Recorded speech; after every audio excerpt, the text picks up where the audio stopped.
Hi there, my name is Ross Duker and I'm a Scottish criminologist. My main role is as Professor of Criminology and Criminal Justice at the University of the West of Scotland. And the research that I do is largely qualitative in nature, and I very much believe in forefronting and prioritising, privileging the voices of some of the most disadvantaged and marginalised in society. And for many years I've worked with some of the most disadvantaged young people, particularly young males, in Scotland.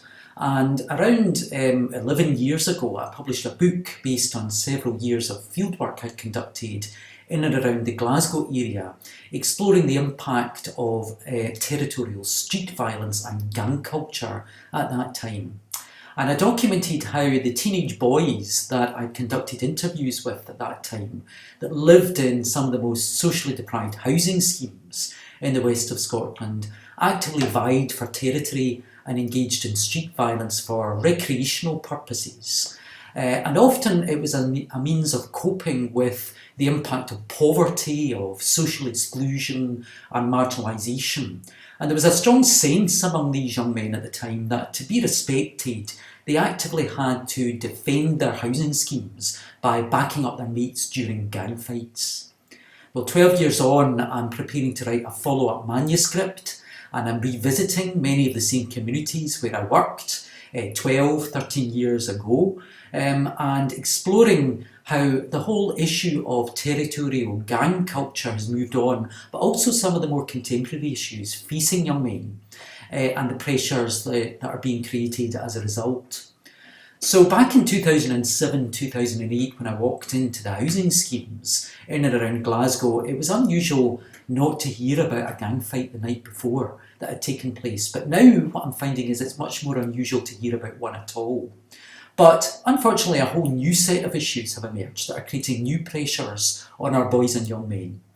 So the pressure to perform territorial street violence has evidently been replaced by a pressure to perform almost as a resilient drug user at gaffs. Many of the young men are talking about the fact that they regularly go to these gaffs or house parties. Cannabis has become completely normalised, and many of them talk about how they first began smoking joints when they were quite young, sometimes while they were still at primary school.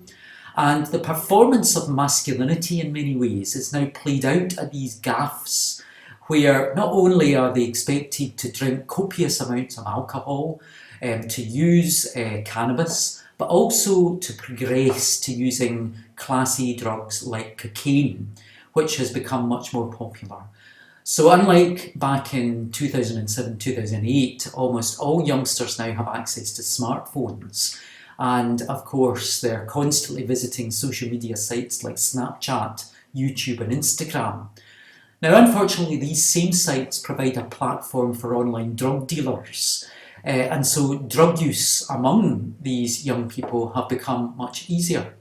So dealers are often posting pictures and videos of Class A drugs like cocaine and encouraging these young men to contact them on encrypted messaging platforms, and even to use things like emojis as a code to avoid detection.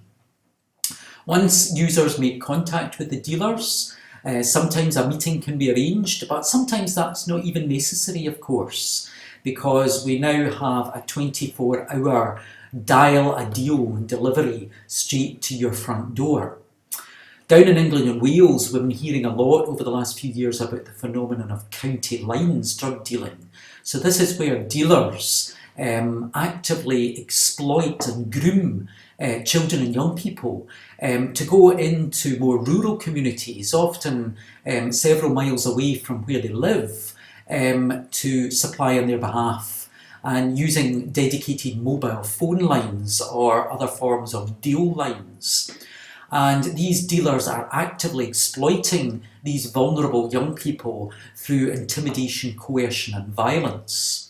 Well, in my research in the west of Scotland, I haven't heard about the phenomenon of county lines per se, but certainly some of the young men are talking about the way in which sometimes they go and do drop-offs in other areas, other communities and other housing schemes on behalf of dealers.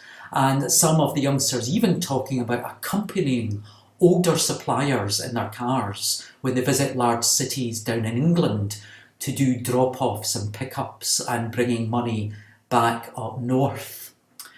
Now, some of the young men do admit that they feel actively exploited by these dealers, but others, of course, against the backdrop of machismo, want to distance themselves from that whole idea of being exploited and exert their own agency in the process. So some of the young men talk about how it was them that actively approached the dealers to try and supply on their behalf and to go into other areas because ultimately they want to make a bit more money.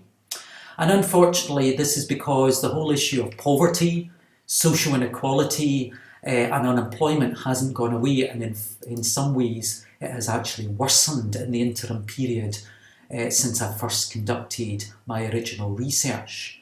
And of course, living in an image-conscious culture has had an influence on all of this.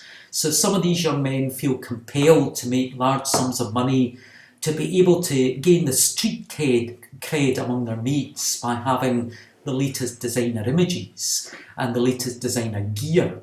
Back in 2008, it was interesting, most of the young lads would turn up to the interviews dressed in football tops or shell suits, but now it's much more common for them to turn up adorned in jackets made by Boss, Stone Island or Lacoste. Peer pressure is no longer confined to their immediate friendship networks. Social media means that young people are comparing themselves to global images of fashion trends among celebrities. And of course, they're craving the right number of likes to their own selfies shared online. And of course, even when they're gaming, they're also subjected to new forms of pressure online. They're bombarded with images of online betting companies, for instance, during adverts. And of course, they're drawn into buying and selling players to create their ultimate team and to trade coins on the online soccer game FIFA 20, as well as skins and guns on the online action game Fortnite.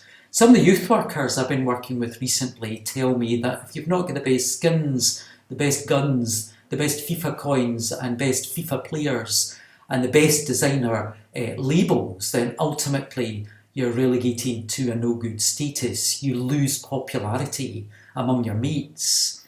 And of course, some of the young men are also progressing to buying scratch cards and football coupons. So the whole phenomenon of online gambling and the impact this is having on them is something that is beginning to emerge. So as I continue with this new research, I'm encouraged by the significant reduction in territorial gang violence that once blighted the west of Scotland. But I'm uncovering a whole new range of emerging challenges. The move from regular gang fights out in the streets has been replaced by an accumulation of issues linked to the online environment. So this has got implications for all of us out here who are working with boys and young men. We need to find new approaches and new resources, new education strategies to support their health and well-being, to be able to cope with the accumulation of dark issues associated with the online environment and the choices and consequences that they're coming across. So I'm hoping this film will help to stimulate more discussion around these issues. Thanks very much for listening.